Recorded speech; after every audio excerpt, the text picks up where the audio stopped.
Tšau ja tere tulemast tagasi mu kanalile. Ma olen siin olnud natukene vaiksem, sest juhtus väga piinlik asi ja ma arvan, et see on natukene mulle mitte nagu motti maha tõmmanud, aga natuke ettevaatlikumaks teinud, et ilmselt ei vaja enam mainimist, et ma olen lapseootel, ma olen 8. kuud rase ja ma olen natukene kaotanud oma ajumahtu. Ehk siis ma ei pane mingid asju üldse tähele, mida ma teen. Ja viimane vlog, mis läks ülesse, seal oli reaalselt minut aega footage'it Mikust, kes mu selja taga ennast duši all pesi ja ilmselt ta oli täiesti alasti ja ma ei saanud sellest aru. Nagu ma monteerisin seda klippi, vaatasin veel üle vlogi, mina ei saanud üldse aru, et midagi oleks valesti. Ja üks väga tore jälgija kirjutas mulle, et hei, ma ei tea, kas sa nagu panid tähele, aga et su abikaasa reaalselt nagu peseb ennast seal hauli klipis niimoodi, et ma olin köögis ja vannituba nagu selles mõttes suht kaugel, et ta ei ole mul täpselt selja taga. Aga kuna ma jätsin ukse lahti, siis seda oli väga hästi nagu näha, et ma olin ikkagi fookuses, Miku oli õnneks nagu pigem blurritud, aga lihtsalt väga-väga piinlik ja ma siiani taastun sellest piinlikkusest ja piinlikkusest oma abikaasa ees, sest tegelikult ma ei taha selliseid asju näidata, nii et tõesti ma arvan, muidu ma oleks seda märkanud kohe monteerides, aga seekord ma lihtsalt nagu üldse ei pannud seda tähele ja ma olin mingi, kus kohas see klipp veel on ja õnneks ta pani nagu minutid juurde ja siis ma leidsin selle koha üles. Võtsin kiirelt vlogi maha, monteerisin selle klipi niimoodi, et lõikasin nagu välja selle vannitoa osa ja ehk siis zoomisin nagu lähemale. Siis uuesti renderdasin ja panin ülesse. Nii et vot selliseid asju juhtub ka. Selline väike sissejuhatus siis tänasele videole. Aga täna me oleme siin, et vastata teie tekkinud küsimustele, mis te mulle Insta vahendusel olete esitanud. Ja ma pean lihtsalt mainima, et mul on nii hea meel, et teid on siin nii palju juurde tulnud. Instas on mul nüüd siis raseduse algusest kuskil 500 uut jälgijat ja YouTube'is selline paarsada, et üliäge, et te olete siin ja ma loodan, et teile meeldib see sisu. Ja kui sa mind Instas veel ei jälgi, siis seal ma olen pigem nagu aktiivsem kui siin YouTube'is. Nii et alustame siis teie küsimustega. Esimene küsimus on, et kuidas sünnituseks just vaimselt valmistud? Mu põhimõte on see, et ma ei aja endale nagu hirmu nahka ilma asjata. Võib minna ühtpidi, võib minna teistpidi. Ma võin olla täiesti rebenenud selle sünnituse lõpuks ja ma ei tea, vajada mingeid vereülekandeid ja mis iganes, aga see võib minna ka nagu pigem lihtsasti.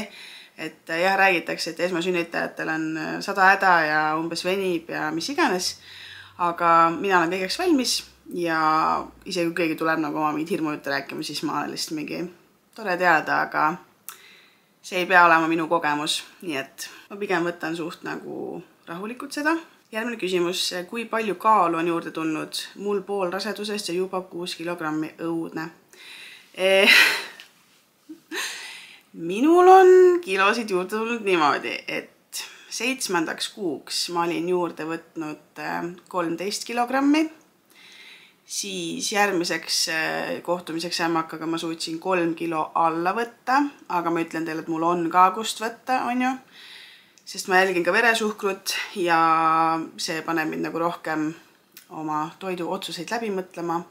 Nii et jah, aga ma ütlen, et praeguseks on need kilod kõik tagasi tulnud ja ma ei ole nagu enda meelest mingi metsikult sööma hakanud või hullusti nüüd magusad tarbima hakanud, et ma ikkagi väga valin ja pigem ma valin selliseid varskemaid, ma ei tea, maasikaid või mustikaid, mis tegelikult nagu ei sisalda nii palju suhkrut. Ja kui mul on jäätisisu, siis ma söön neid niksi või nagu ühesõnaga väga-väga vähese suhkrusisaldusega jäätiseid ja pigem väga harva. Praegu eriti, sest te ilmselt kuulete, et ma olen natuke tõbine, aga praeguse seisuga olen ma siis juurde võtnud 15 kilo ja ma sünnitan siis umbes 6 aja pärast. Aga jällegi, nagu kui sa jälgid oma toitumist, sa liigud, mina liigun tegelikult väga palju iga päev ja ma ikkagi võtan juurde, nii et selles mõttes midagi pole teha, see on ka nagu osalt loomulik selle raseduse protsessi juures, et ei tasu nagu jällegi üle stressata, et küll pärast sünnitust saab nende lisakilode likvideerimisega siis tegeleda.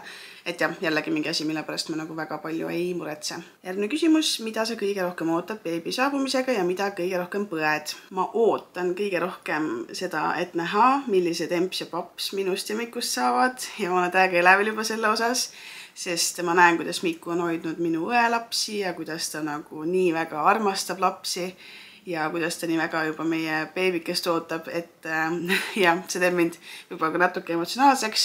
Miku on lihtsalt nagu inimesena nii soe ja nii selline nagu armastav ja hooliv, nii et ma olen täiesti kindel, et temast saab suurepärane isa ja ennast ma ei ole ju ka kunagi ema rollis selles mõttes nagu kõrvalt näinud, et nüüd siis saab nagu selline põnev esmakordne kogemus olema. Ja mida ma põen, ma arvan, on see, et beebi tulekuga ju reaalselt kõik muutub ja ma natuke võib-olla põen, et kuidas meie nagu Mikuga suudame sealt isa ja ema rollist välja tulla ja käia deitimas ja olla ikkagi nagu abikaasad ja need, kes üksteist valisid 8 aastat tagasi, on ju, et valisid üksteist armastada ja üksteisest hoolida, et ma lihtsalt loodan, et see väsimus ja kõik see pinge, mis võib-olla nagu väikse lapsega kaasneb, et see kuidagi ei tiri meid üksteisest eemale. Ja ma põen ka seda, et ma ei ole väga hea abi küsija. Üldse mitte.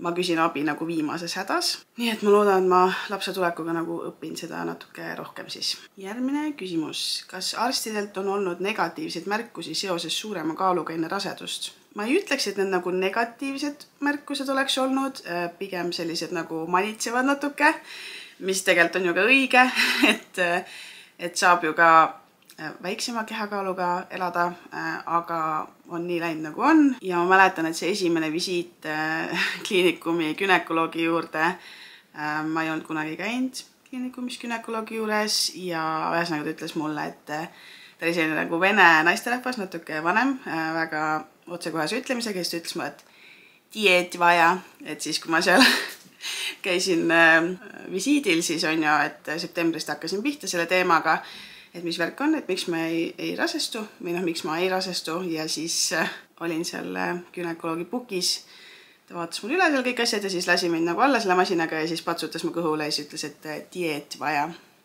Nii et jaa, kui keegi seda nagu negatiivselt võtab, siis ilmselt see oli, aga minu jaoks oli lihtsalt nagu veits naljakas.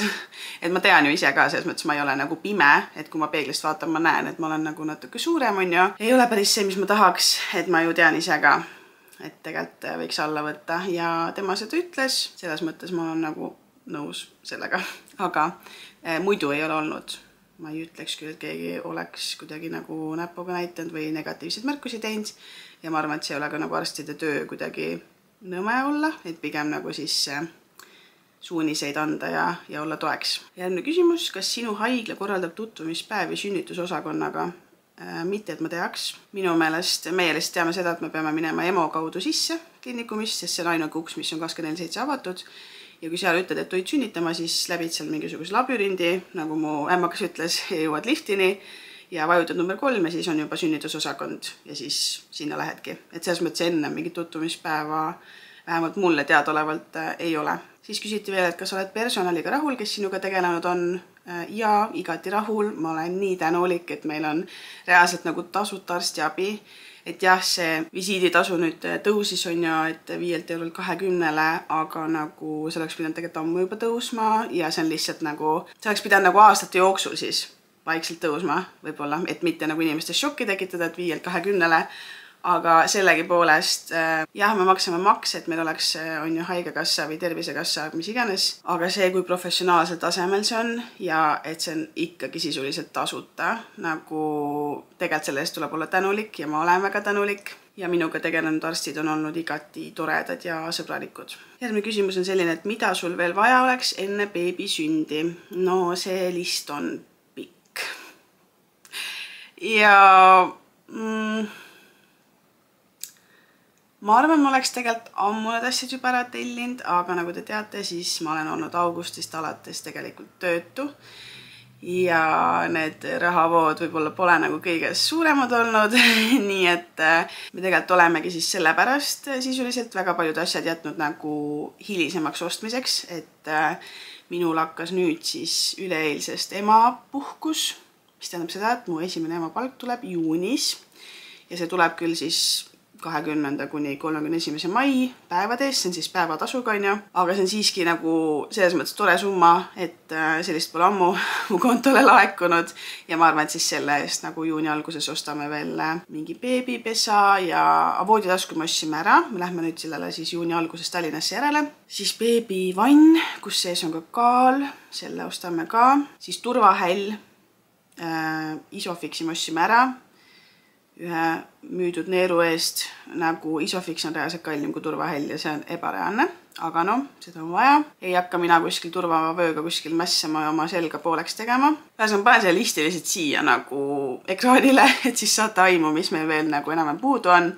Aga kindlasti me kõik jõudumööda ostame ja ei ole nagu hulluks läinud selles mõttes, et enne hullult asju valmis varuda.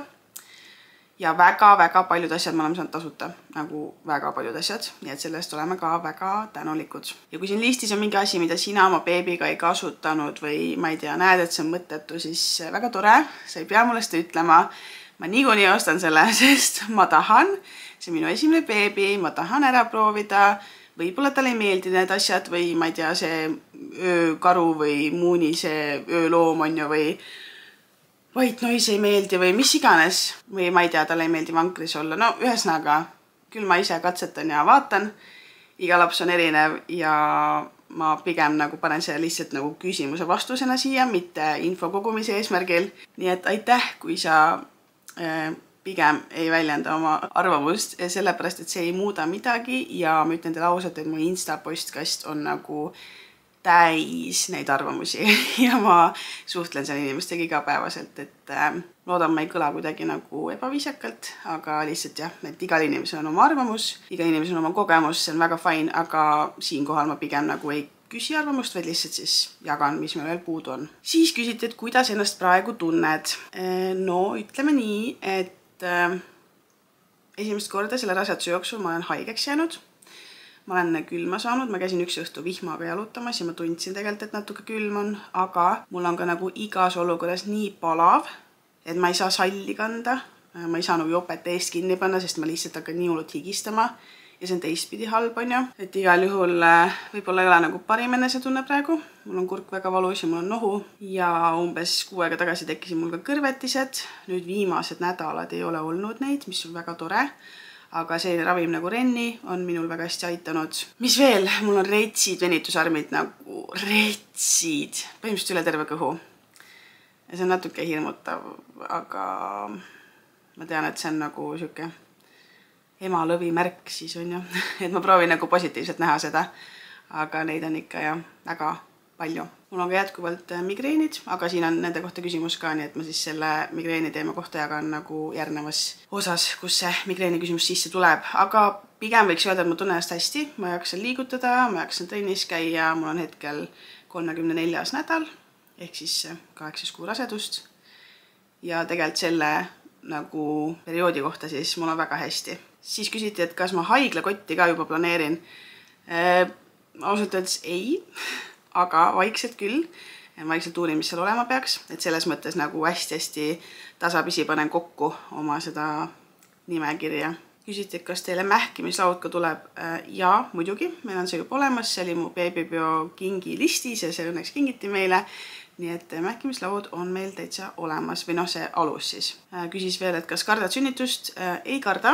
Ja siis selline väga huvitav küsimus ja ma ei ole nagu sellele kuskil varem vastanud niimoodi, aga ma tunnen, et ma olen valmis ja küsiti ühesõnaga siis lapse nime kohta, et milline on teie lapse nime lugu. Ma põimiks siia juurde veel selle küsimuse ka, et kui raske või kerge oli lapse nime välja mõtlemine. Ma ütleks, et see tegelikult oli nagu väga lihtne, sellepärast, et mul ei olnud nagu otseselt eelistusi. Ma lihtsalt ei tahtnud, et need nimed oleks, ma ei tea, meie nagu sõprade ringis kellegi nimi või kellegi lapse nimi või ma ei tea, mingi nõmeda endise klassikaaslase nimi või midagi sellist või kellegi eks, on ju. Et ühesõnaga seal oli nagu mingid kriteeriumid, mida ma kindlasti tahtsin nagu, et oleks täidetud. Ja tegelikult nii, kui ma Mikule teatasin, et me ootame last, siis sisuliselt mingi 5 minutit hiljem ta võttis läpaka välja, tegi Exceli tabeli ja võttis ette nagu nimede listi ja siis me hakkasime välistama, et mida me ei taha. Ja need, mis meile sobisid, need me siis panime kirja. Ja panime nii tüdrukute kui poiste nimesid, seda peale on meil veel alles. Ja kui me saime teada, et me ootame tüdrukut, ehk siis 20. nädala lootanatoomia ultrahelis, siis me nagu hakkasime mõtlema, et okei, me tahame 2 nime, sest meil mõlemal justkui on 2 nime. On ju Miikael Johan ja Hele-Liis, et minul on küll nagu sidekriipsuga, aga ikkagi 2 nimest koosnev nimi. Tahtsime, et meie tütar oleks ka ja me ei tahtnud mingeid Griselle, Misellesid ja Kristal, Marina, Noora, mis iganes, et me ei tahtnud nagu sükest keerulist nime, sest nagu ei ole vaja, et jääme nagu lihtsuse juurde. Ja siis me arutasime, et mis see võiks olla ja vaatasime nimede listi ja siis Miku pakkus välja sellise nime nagu Marta Elisabeth Tamm. Ja ma olin müüdud, ma olin mingi, let's go, nagu nii ilus. Marta Elisabeth, täpselt nii nagu kuuled, täpselt nii kirjutad ka. Et ei ole mingeid haasid või Y-keid või mingeid asju selle juures. Nii et siis me olime mõlemad nõus ja see ongi meie lapse nimi. Ja tegelikult siin taga ma natuke disainisin seda nurka või seda riiulit seal. Seal on ka lutikett siis, kus on kirjas nimi Marta. Nii et võib julgelt väita, et selline nagu Miku kokku pandud nimi, aga mulle ka väga see meeldib. Nii et meie pisikese nimeks saab siis Marta Elisabeth. Nii edasi liikudes siis, kas oli ka mingi must have enne lapse planeerimist, näiteks, et oma kodu peab olemas olema? Ja see oligi sisuliselt ainuke meie must have. Ehk siis me ei tahtnud ennem hakata last proovima, kui meil on oma kodu ja me oleme siis nagu majanduslikult heas kohas. Et ma ei taha nagu kunagi tunda sellist survet oma lapsega, eriti algusaegadel, nagu kui ta sünnib või enne sünnitust, kui on nii palju väljaminekuid. Sellest nagu ei räägita minu meelest piisavalt, aga kui palju maksavad beebiasjad või üldse laste asjad, nagu kui palju, see on ebareaalne. Nii et selles mõttes pole nagu õrna lootustki, et me midagi nagu täiesti uue ostaksime. Et kõik tuleb põhimõtteliselt marketplace'ist või kellegi käest teiselt ringilt, sest lihtsalt need summad on ebanormaalsed. Näiteks vankrikorvi ja selle istumisosa komplekt on nagu üle 1000 €, kui sa tahad nagu normaalselt liikuda sellega, et sa ei jää invaliidiks kuskil nagu munakivi teel on ju. Et millest me räägime? See on nagu täiesti ebareaalne. Et kas või nagu mingi mähkmed ja ma ei tea, mingid ravisalvid ja mis iganes asjad on ju. Et kui kalli need kõik on, rinnapumbad, kõik siuksed asjad. Et selles mõttes ma tahtsin, et me nagu ei peaks jääma raha hätta, aga siis mind koondati. Nii et jah, aga õnneks ema palk on nagu väga hea, et see süsteem, see uus süsteem meile väga toimib. Ehk siis vaadatakse nagu seda, et selle rasestumise hetkes siis aasta tagasi, et selle aasta jooksul siis makstud sotsiaalmaksu suurusest ühesõnaga. See on minu oma süsteem, aga meile väga sobib see. Nii et jah, ühesõnaga meil olid omad plaanid ja siis juhtus natukene teistmoodi, aga pole hullu. Et must have oli jah see oma kodu ja väga nice to have oli oma auto ja meil on tänaseks siis mõlemad olemas, mis on mega tore. Järgmisena selline küsimus, et arvamus rasedatest ja rasedusest enne ja nüüd, kas see on sama või muutunud?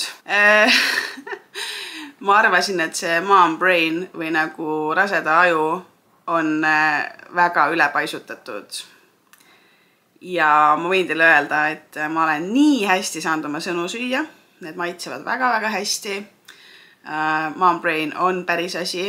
Ma olen nagu täiesti rumalaid asju teinud, mida ma muidu ei teeks päriselt. Aga lihtsalt nii piinlik nagu järele mõelda. Mul on Instas seal raseduse highlights seal paar lugu ka, mis ma olen teinud, et näiteks Miku pangakaarti panin kinni lihtsalt. See söödi ära nagu masina poolt.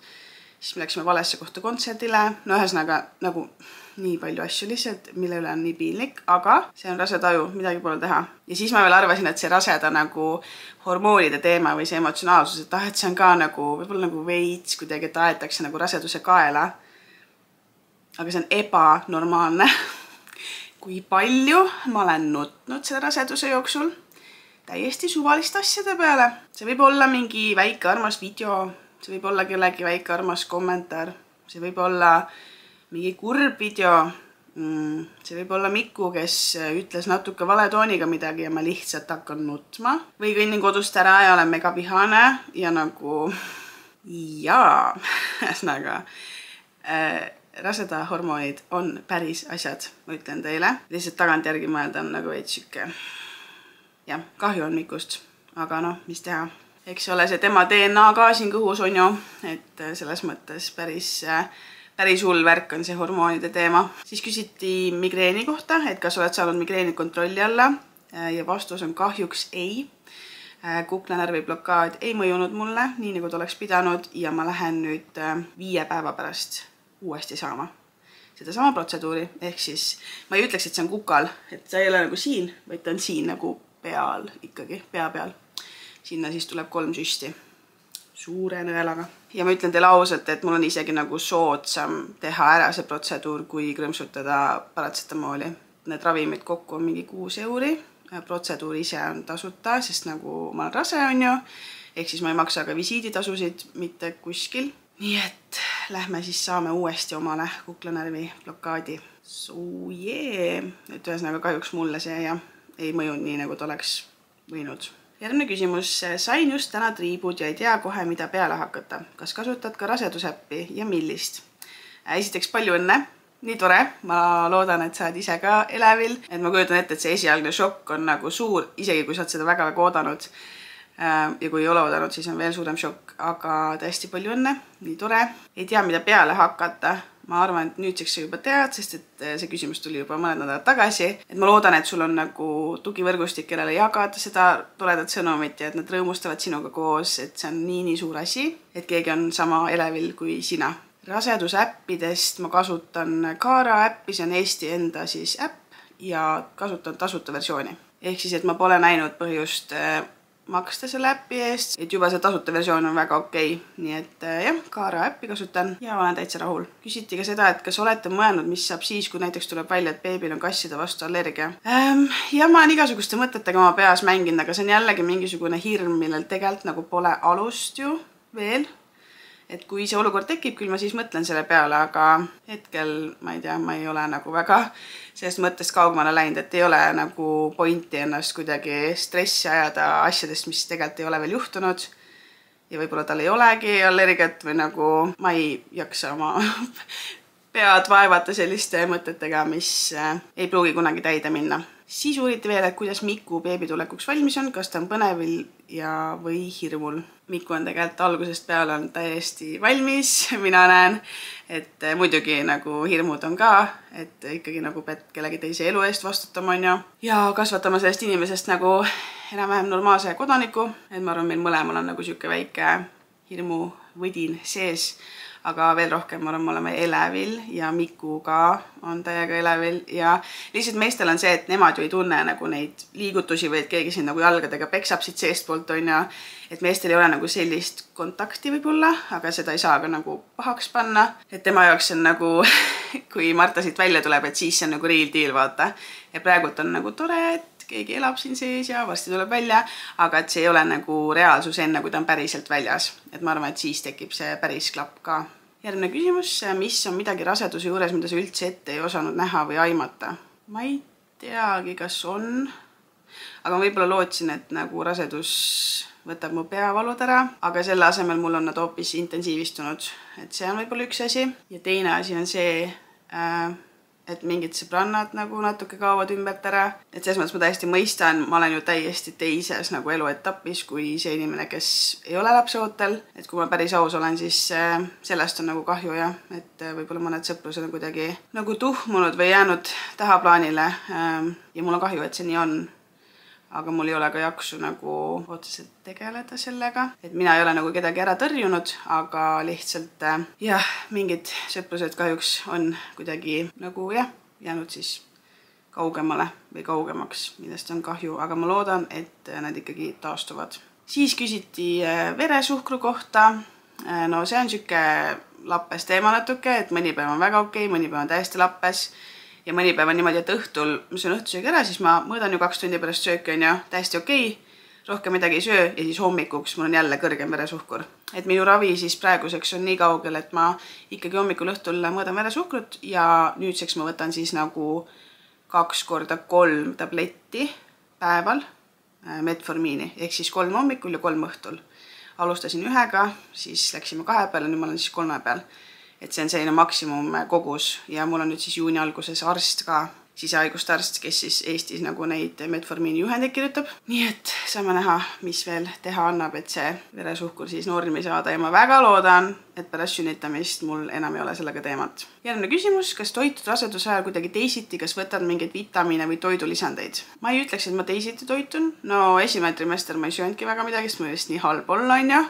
See mingi kuivikuid ainult ja apelsini, aga ma võtan ja vitamiine, ma võtan D-vitamiini ja C-vitamiini ja siis natukene olen magneesiumi võtnud ka lisaks, sest mul on mega hullud jalakrambid hommikuti, aga rohkem väga midagi ja mul on nagu näidud täiesti korras, et sellepärast ma ei pea ka võtma mingeid rasedusvitamiine või sükst asju ma ei ole kunagi võtnud. Tarbin piisavalt värsket, ma ei tea, liigun ringi ja kõik need uriini ja vereproovid, mis on olnud, on siis jah, täiesti väga heade näitajatega olnud. Siis uuriti veel siin hirmude kohta ja kuidas Mikul on hirmuga, kas ta kardab ka sünnitusel olla.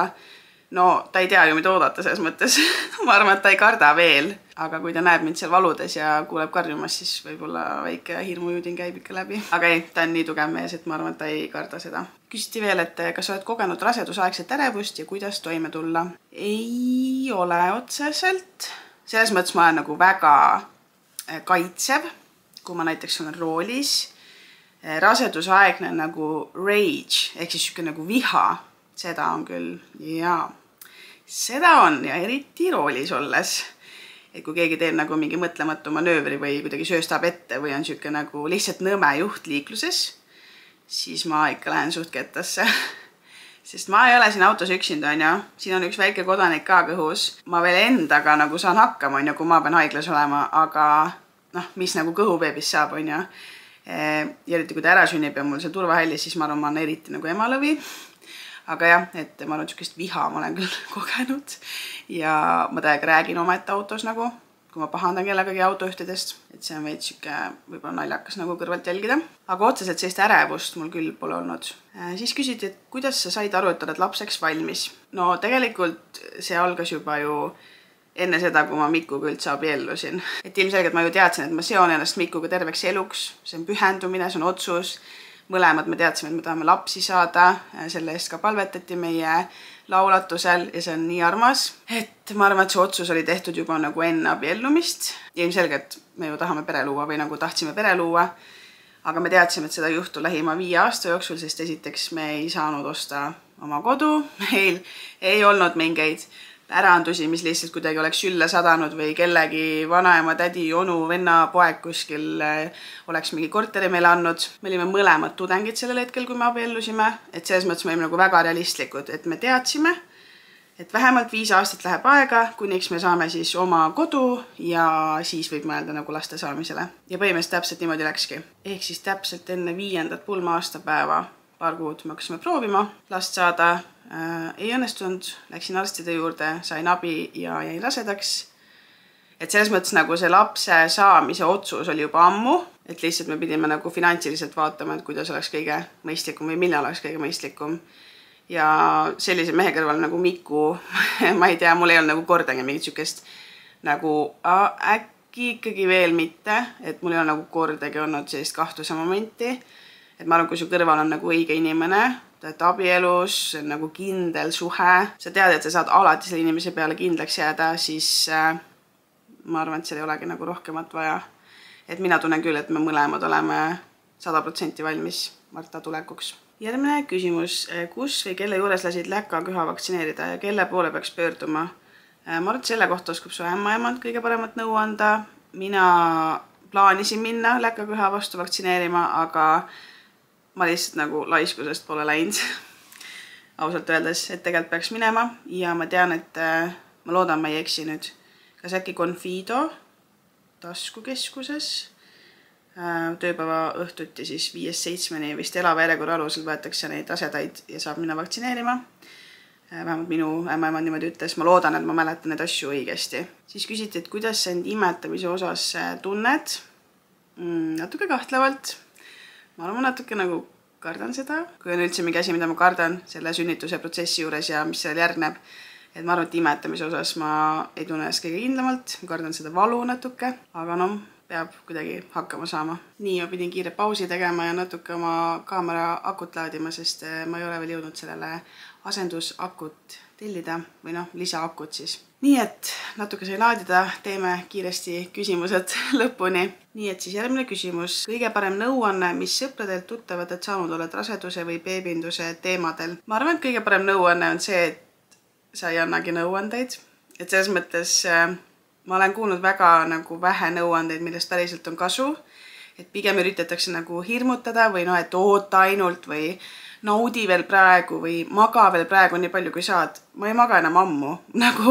Ma käin mingi 6 korda öösel vetsus ja nende käimiste vahepeal ma võib-olla korra tukastan, aga tegelikult juba alates mingi 2. trimestrist ma enam ei maga. Et selles mõttes ma saan aru, et inimesed tahavad jagada oma kogemust jällegi, aga kuidas te teete, siis palun ärge hirmutage inimesi. Minu kogemus ei pruugi olla üldse selline, nagu oli sinu oma ja ma loodan, et ma ise ei ole kunagi selline inimene, kes hakkab ütlema neid asju, et oi, oota ainult, et jah, praegult on hästi, aga oota ainult, kui ta saab 2-seks või mingid selliseid asju. Sest tegelikult sellest ei ole kasu mitte kellelegi. Et võib-olla see aitab sellel inimesel paremini toime tulla tema traumaga, aga tegelikult ei ole väga okei hirmutada inimesi, nii et pigem olge julgustavad, jagage oma häid kogemusi ja elage kaasa, mitte ärge hirmutage. Ja üks asi veel, et kui sinu näiteks keegi sõbranna või tuttav on rase ja sa ei ole väga rasedatega kokku puutunud, siis kommentaarid stiilis, oled sa kindel, et sul kaksikuid ei ole siin kõhus või vau, sa oled nii suur juba, kas sa hakkad homme sünnitama või sa näed nii väsinud välja. Please, isegi kui sa mõtled selliseid asju, ära ütle, jällegi, see ei ole mitte kuidagi julgustav, ma ei tea, motiveeriv, see on täiega kurb ja inimesed jäävad selle peale tegelikult mõtlema hiljem ka. Et minul on ka sarnaseid kommentaare tehtud või et oi, et sa hakkad küll varsti umbes poolduma või et kindel, et siin kaksikuid pole, et ma ei tea, see ei ole naljakas ja see ei ole kuidagi toetav, et pigem võite enda pähe jätta need kommentaarid. Järgmine küsimus, kui sa käid trennis, siis mis su pulsisagedus on just raseduse ajal? Et ma ei ole niimoodi väga jälginud, mul on üleüldiselt väga kõrge pulss. Ma arvan mingi 170 äkki või, midagi sellist. Et mul on keskmisest kõrgem pulss muidu ka, isegi kui ma ei ole rase. Et ma ei ole niimoodi täpselt jälginud, aga umbes midagi sellist. See on siis sükse intensiivse kardiotrenni ajal. Järgmine küsimus, kas soovitad perekoolis osaleda? Ja kindlasti soovitan, et selles mõttes eriti, kui sa oled esmakordne lapsevanem, siis väga palju sellist kas uut infot või kinnitavat infot on seal ja seal ka pigem julgustatakse, et pigem ei hirmutata, et küll valmistatakse sind ette erinevateks teemadeks, aga ei ole sellist hirmutamismetoodikat seal. Küsiti ka, et milliseid perekooli loenguid 100% soovitad kuulata ja kust oled kõige rohkem uut infot saanud. Meie käisime siis Tartu Tervishoiu kõrgkoolis koha peal, kus siis ämmaemandustudengid rääkisid meile ja kohal oli alati ka õppejõud, kes siis täiendas vajadusel. Ma arvan, et kõige rohkem kasu oligi sellest imetamise loengust, et enam-vähem muid asju me teadsime ja vastsündine hooldus ka, et kuidas ta neid silmi õigesti puhastada ja kuidas teda siis hoida, kui teda pesta, et seda oli põnev teada saada. Ja see on ka ainus perekool, kus me siis käinud oleme, nii et ma neid kliinikumi videosid olen natuke ka saanud vaadata, et seal räägiti ka sellest paarisuhte muutumisest siis pärast lapse sündi. Ma arvan, et see on ka väga hea osa, millele tähelepanu pöörata, et ei tasu naiivselt mõelda, et kõik jääb samaks, vaid tuleb veel rohkem siis vaeva näha, et teite korraldada ja sellist üks-ühele aega ka saada. Siis veel uuriti, et kas tunned, et oled valmis ja millised hirmud sul on seoses sünnitusega. Olen valmis ja ei viitsi ennast vaevata erinevate hirmudega, nii et läheb, kuidas läheb. Kas haiglakott on pakitud ja kas teed ka haiglakoti video? Ma loodan, et ma võtan oma vlogimis uuesti kätte, siis ma näitaks küll. See on tegelikult päris hea mõte, nii et äkki ma järgmises vlogis siis näitangi meie haiglakotti näiteks. Ja siis viimane küsimus, et olen 20 nädalat rase, ootan samamoodi, kuidas sa ennast sünnituseks ette valmistad.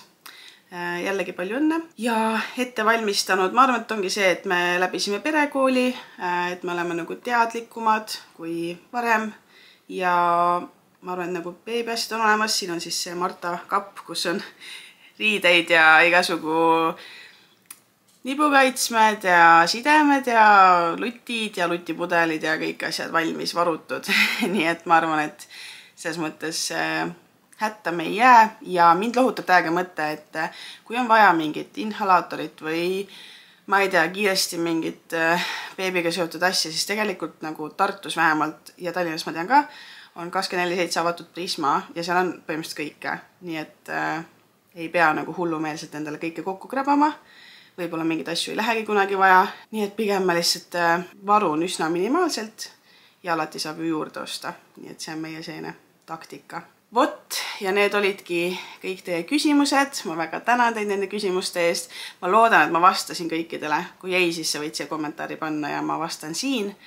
Aga tänu täheks, et sa selle video siiani ära oled vaatanud ja ikka veel minuga oled, siis siia lõppu tuleb minu baby showerist väike selline montaaž, nii et see jääb seda videot ka lõpetama.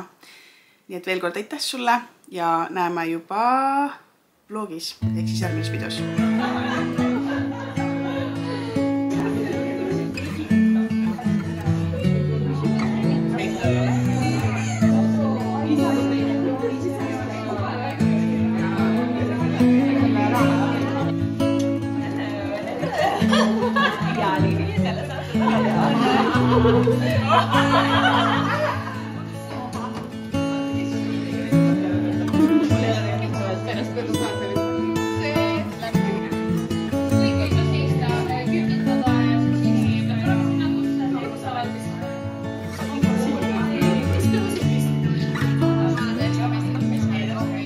Nii, Heleris, mis tunded sind valdavad?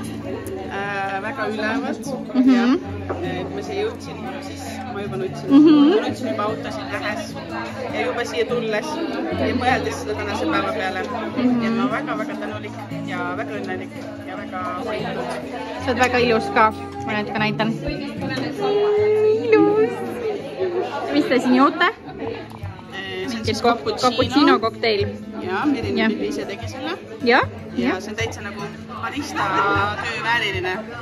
Ja, et väga hea, väga head maitse nüansid, väga meeldib selline koht. Aitäh sulle. Ütle veel midagi ja ilus. Ma olen nii õnnelik.